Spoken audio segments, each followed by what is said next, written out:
Today, on the Bearded Movie Guy looks at Batman Begins. This movie's awesome. Let's look at it right now. Brought to you by the Bearded Movie Guy. Hi, I'm the Bearded Movie Guy, and today I'm looking at Batman Begins. I was requested to do the Dark Knight trilogy a while ago, so this is the first movie in that trilogy. Here we go. I watched this movie just last week with my daughters. They love Batman. I love Batman. Batman is my very, a lot of berries, favorite superhero. Bat in my throat. I've loved him since I was a kid when I had my adenoids out, which are these things in your nose, and came home and my parents had a Batman mask and gloves and a grappling hook for me, which I broke within 5 seconds because I tried to scale the roof. That's another story. I popped this in my Blu-ray player last week and watched it with my daughters. It is an awesome film. Let's get to it. The plot. Batman Begins is basically about Batman beginning. I know. It's kind of on the nose for a title. There had never actually been an origin story told for Batman on film, surprisingly. Well, live action at least. And it's about time. So this looks at Batman, how he became Batman. We all know the story. His parents were killed, he's rich. He devoted himself to being awesome and fighting crime and wearing a bat suit. But this looks at how he got there. Because, quite frankly, when I watched this movie the first time, I was amazed that they kept him away from being Batman for so long, which was awesome. People complain, oh, there wasn't enough Batman in the film. No, there was plenty of Batman in the film. Bruce Wayne is Batman and Batman is Bruce Wayne. They're the same thing. And for him to get to the point where he understood that takes a while. You see all the training of how he becomes a criminal for a little while just so he can understand criminals, and then he gets trained by the League of Shadows, and then fights against them because he doesn't like what they're doing. That's all I'm really going to say about the plot. This movie is awesome. Let's look at the cast of this movie. You have Christian Bale as Batman. Christian Bale is a hardcore actor. Okay, let me spell this out for you. While filming, you could not call him Christian Bale. You had to call him Bruce Wayne. Or Batman. Seriously, it said it on his chair. When you called him Christian, he didn't look at you. He had to wait for Bruce and then he'd turn around. He gets that much into characters. I love that. He had a headache from the cowl because it was so tight, and he's like, I'll just use it. It's part of me. And that's the whole gravelly voice thing people complain about, but it doesn't bother me a bit. It kind of makes sense. How would he want to talk and sound scary and not sound like Bruce Wayne so people don't recognize him? Christian Bale did an outstanding job. He is Batman as far as I'm concerned. My cocaine. Which, if you say my cocaine in Michael Caine's voice, it says Michael Caine. That's kind of cool. Michael Caine is an awesome actor. He has been for years. And as Alfred, he's just so... he pulls at your heartstrings. The emotional notes that guy can hit and just make you feel... Oh, he's the perfect choice. Morgan Freeman as Lucius Fox. He works for Bruce Wayne. And he runs things, and they couldn't have got a better actor. Like, the cast in this movie is insane. Gary Oldman. Gary Oldman! Commissioner Gordon before he's Commissioner Gordon. With an awesome mustache. Gary Oldman! Katie Holmes. Oh yeah, let's get her off the table. Katie Holmes was fine in this. She was fine. Thank God she didn't want to come back for the second one. But she was fine. She was fine. That's the good guys. Let's look at the bad guys. Cillian Murphy as the Scarecrow. Awesome. Love that choice.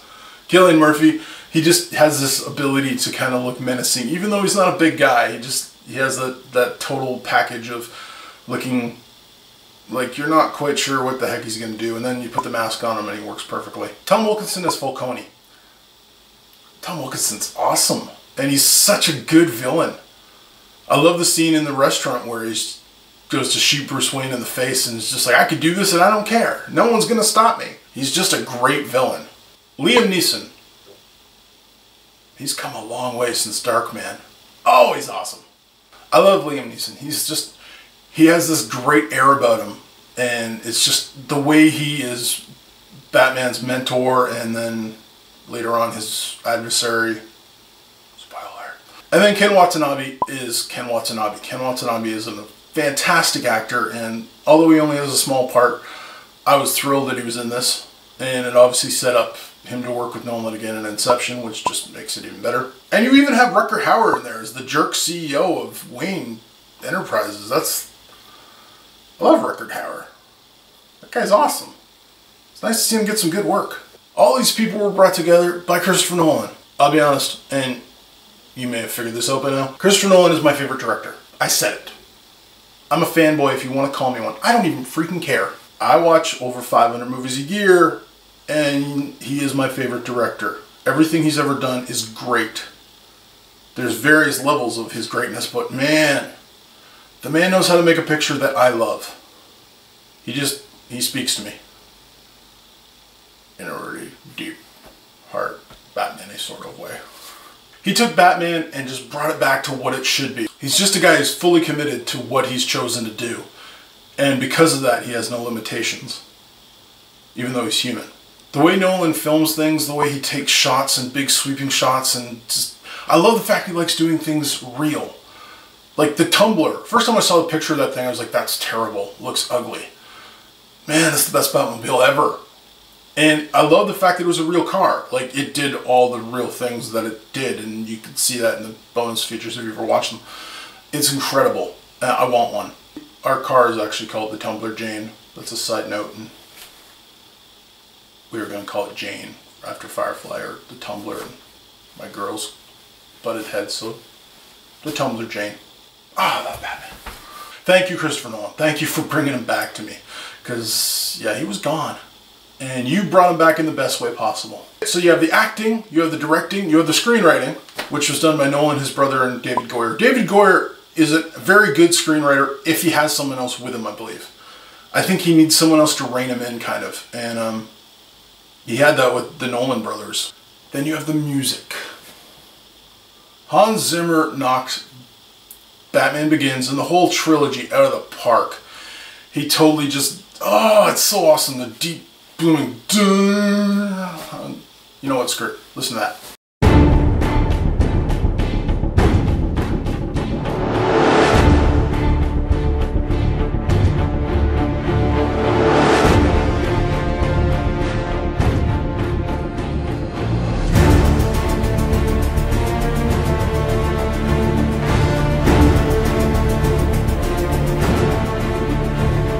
Isn't that awesome? Oh, the man knows how to score a film. Him and John Williams, those two guys are just, they have a special place right here. Oh, right here, I think. Maybe. It hits all the right beats. It works on every level. This movie is, without a doubt, a 5-beard, fully bat-on movie. It's a 5-beard movie. I love it. I love the sequels, and I'm going to review them and talk about them separately.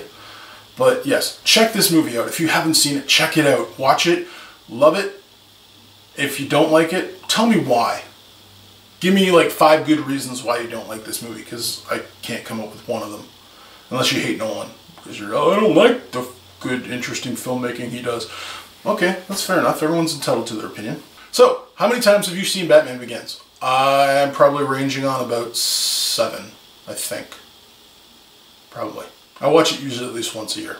And let me know what your favorite part is. One of my favorite parts has to be Gordon's on the island and all the stuff's exploding from the water pipes, and he calls for help, and they're like, no one's here to help you. Everyone's over there. And then you just hear the music, and the Batmobile just flies over the river, and it's just like, every time it gets me. It just, oh. Batman's there. He loves you, Gordon. He'll be there to help you. Love that movie. So let me know. Do you like it? Do you not like it? And thanks for watching the video. Subscribe, like, share, and until next time, stay bearded, everyone. You've been watching the Bear Movie Guy. He loves Batman. Batman's awesome. Subscribe and share this and do the Twitter and the Tumblr and the Tumblr. Aha! Tumblr. Oh, they picked a good name for their website. All that doesn't have anything to do with Batman. And as always, YouTube safely.